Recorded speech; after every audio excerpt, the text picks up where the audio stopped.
is to reinforce some of what you've read about alternation of generations, which is how plants reproduce sexually, and also to introduce you to some of the reproductive structures of plants which are crucial to plant identification. So the key points are that by the end of this lecture, everybody should know that all plants use alternation of generations for sexual reproduction. You should know that the stem of the plant generally supports the structures involved with sexual reproduction. So we'll be taking a look again at the stem to start off. And you should be able to recognize reproductive structures, which, as I mentioned, are essential for plant identification, and be able to identify their role in alternation of generations. So the structures that we're going to be looking at are the sporangia, which are exposed in mosses and ferns. We'll take a look at the pollen cones and the seed cones and conifers, including the pines. And then finally, we'll take a look at the flowers in flowering plants. Okay, so to begin with, I wanted to remind you that in week 1, we learned about the different organ systems in plant organs. We talked about the shoot system and we examined this diagram. So the shoot system are these above ground parts that we see here in the diagram. We talked about how the shoot system includes the stems, the leaves, and the reproductive organs. So we talked a lot about the anatomy of the stems and the leaves in our vegetative anatomy module. In this lecture, we're going to talk about this other component of the shoot system that we ignored when we were talking about the vegetative parts of the plants. So the shoot system also includes the reproductive organs. And so we, at this point, know a lot about these other functions of the shoot system to elevate the plant above the soil. The leaves are going to conduct photosynthesis. Conduction is going to occur via the vascular tissues in the stem. In this lecture, I'm going to focus more on reproduction and dispersal, that key function of the shoot system. So, as you learned in the other parts of this module, sexual reproduction occurs in all plants via a life cycle that we call alternation of generations. And what that means is that the organisms have a multicellular gametophyte generation that alternates with a multicellular sporophyte generation. So in our life cycle, we just have one multicellular organism, and that's us. So that's the diploid dominant life cycle. But in the case of the plants, there's both a multicellular sporophyte, which is diploid, and a multicellular gametophyte, which is haploid, indicated by just this one N rather than the 2N diploid phase. So let's just walk through this life cycle. I imagine you're familiar with it at this point. The sporophyte is the plant that generates spores. So it's the spore-bearing plant. Those spores are generated through a reduction division called meiosis. So all of the cells that we see here have 2 copies of each chromosome. All of the cells in these spores just have 1 copy of each chromosome. They're haploid cells. These spores will go on to divide through another kind of cellular division that maintains the chromosome number called mitosis to generate a multicellular gametophyte plant. That plant makes the gametes through a regular mitotic cellular division. The gametes fuse. That fusion is called fertilization. That forms a zygote. That zygote is diploid because it formed from fusion of 2 haploid cells. It's going to divide via the regular kind of cellular division, mitosis, to make a multicellular sporophyte. So this is the kind of sexual reproduction that occurs in all plants. It's sexual because we're combining the genes of two different organisms via these gametes to generate a genetically unique offspring. The next point I want to make is that these spores in all plants are generated in little sacs that are called sporangia. And these sporangia are components of the reproductive structures that we're going to examine. For example, in mosses, the sporangia can look like this. So this is the sporophyte plant. This is the exact same life cycle that we just looked at. The sporophyte plant is making spores. The new information here is that we see the structure that those spores are made in. That little sac is called a sporangium. The spores are generated by meiosis. We see that term here. So these are haploid spores. This was a diploid organism. The sporophyte up here was a diploid organism. It generated these spores through meiosis, that reduction division. We see that those spores then germinate to form different little plants, the gametophyte plants. The male gametophyte here is going to make the sperm. The female gametophyte is going to make the egg.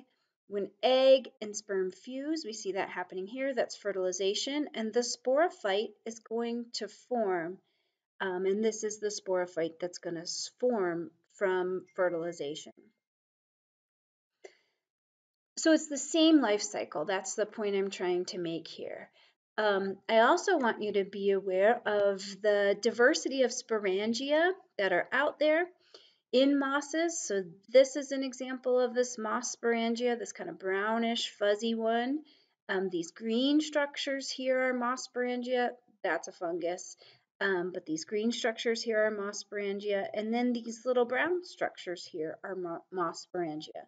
In all cases, these are the structures that generate the spores that go on to germinate and become the gametophyte generation. Ferns have the same life cycle. So for a lot of ferns, you have to turn over the leaf. So this is a close-up of the back of this leaf, and you'll find the sporangia.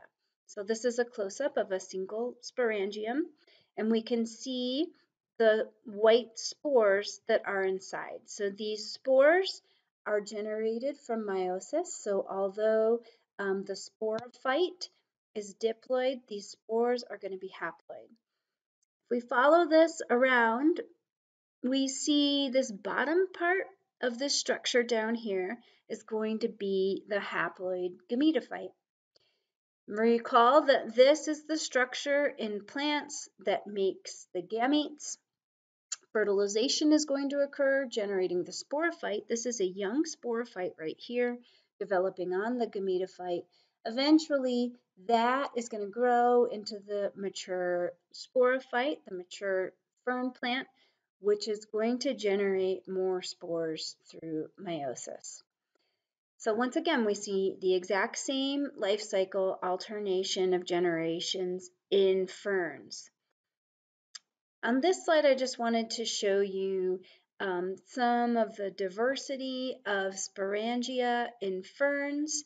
These dots, these clusters, are clusters of sporangia. If we look at them more closely, we can see the tiny little sacs that open up. Some of them are open. They open up and eject the spores. We can see these aren't clustered into little circles. This is the back of a fern frond, and you can see it's just covered with these little sporangia. In some ferns, the sporangia are on separate stalks, so that's what we see here in cinnamon fern. This is covered with sporangia, and that's what we also see here in this moonwort, sometimes called a grape fern. These are the sporangia, and they're on a separate stalk, not on the leaf. So that's what we're looking for when we're looking for sporangia in ferns. Once again, they play the exact same role as the sporangia in mosses. They generate spores via meiosis that go on to make the gametophyte generation in the plant life cycle. Okay, now I want to differentiate between two different ways alternation of generations can proceed. In this diagram, we see something called homospory, and that means that there's just one kind of spore that's being generated. So same life cycle where we have the diploid sporophyte generating spores through meiosis, generating haploid spores through meiosis. There's just one kind of spore here. It generates a gametophyte, which generates sperm and egg, which fuse through fertilization to form a zygote, and that develops into the mature sporophyte, and the life cycle continues. So this is called homospory. Heterospory looks different. If you take a look here, the sporophyte, in the case of a heterosporous plant, generates two different kinds of spores. We've got microspores and megaspores. The microspores produce male gametophytes, which generate sperm. The megaspores create female gametophytes, which generate eggs. Once again, the rest of the life cycle is the same. Sperm and egg are going to fuse through fertilization, forming a zygote that's going to develop into a mature sporophyte. So the key difference here is that there are two different kinds of spores that are generated by plants that have this twist on alternation of generation, by heterosporous plants. Just as was the case for the mosses and the ferns that we looked at, these spores, the megaspores and the microspores, or sometimes this is called the female spore and this is called the male spore, are going to be generated in sporangia. But we'll see that in the case of many of the plants that have this kind of life cycle, those sporangia are going to be within other specialized structures. So let's take a look at some of these structures. First, in the conifers, which are gymnosperms. So in the conifers, the male cones or the pollen cones are the structures that have the sporangia that are going to make the microspores or the male spores. This is a close-up of one of these cones. So this is image of some pollen cones. This is a slide that's a cross section, a longitudinal section rather, right down the center of one of these cones. And what you see here and here and here are the sporangia. So these are the microsporangia that generate the microspores in a pine. And often when we're identifying conifers, you might need to find these pollen cones. These cones are often smaller and fleshier than the female cones. So here's a couple of examples from pines. These are the pollen cones. I believe this is from ponderosa pine.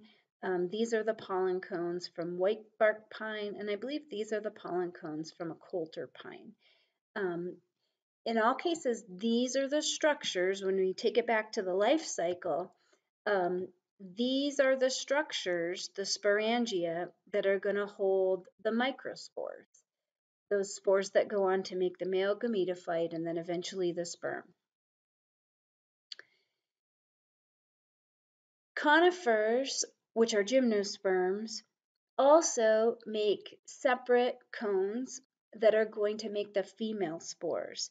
And those are the cones that we usually think of when we think of a pine cone. So those are usually larger and they're usually woody. So these structures are often pretty important in identifying conifers. So I wanted to show you a little bit of detail about the female cone. There's this structure called a seed scale, and that's this little woody peg that holds the ovule. The ovule includes the megasporangium. So this is the sporangium, where the megaspores are going to be generated on this plant.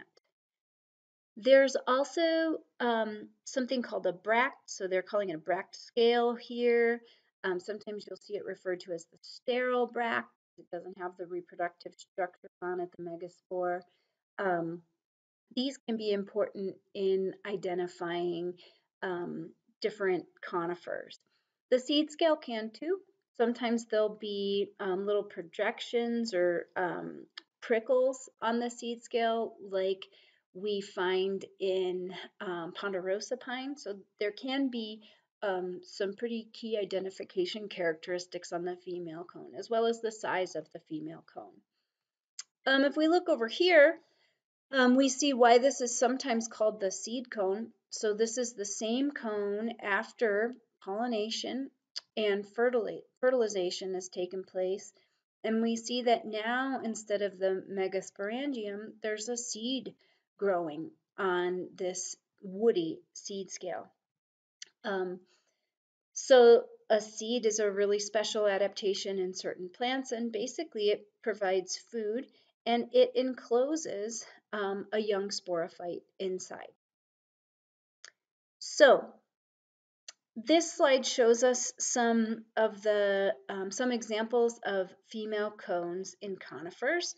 This is an example of a fir cone, and you can see that sterile bract being exerted. You can see that also in the Douglas fir cone. Here's an example of a cone that has spines on the seed scale.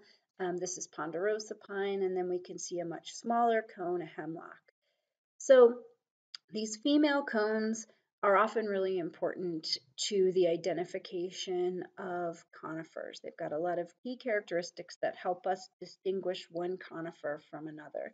So it's important to know the associated vocabulary so that you know which part of the cone you're looking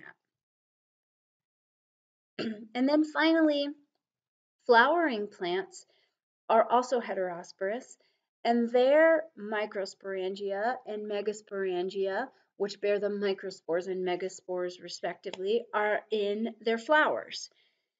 This is a close-up of a mature flower. Eventually, when we start to study flowering plants, you're going to need to know all of these terms because you really need to look very carefully at the flower of herbaceous flowering plants in order to identify them. But for now, what I want to point out is the location of the microsporangia. So that's going to be here in the anthers, and the location of the megasporangia. And just like it was in the female cone of the conifers, the megasporangia is going to be in these structures, which are called ovules. And those are in this part of the plant, which is called the ovary. So stay tuned.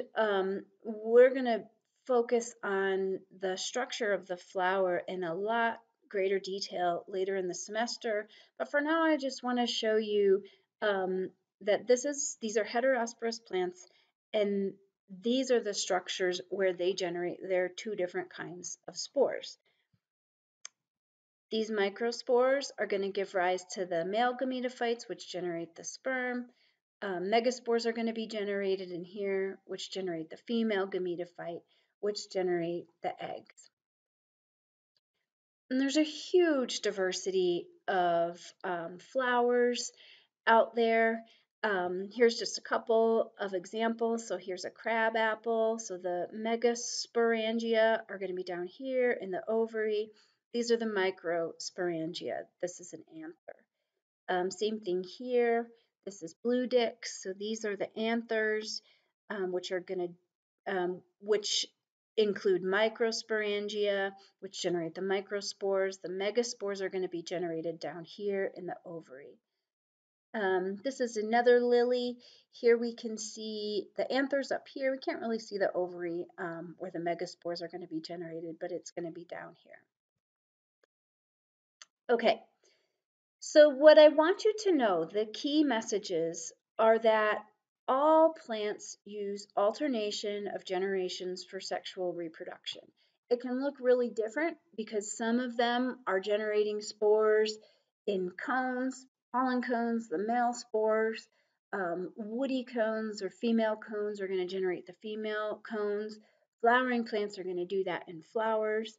Um, there's a huge amount of diversity of how those sporangia are covered up or displayed on the plant, but they're all doing the same basic life cycle, alternation of generations.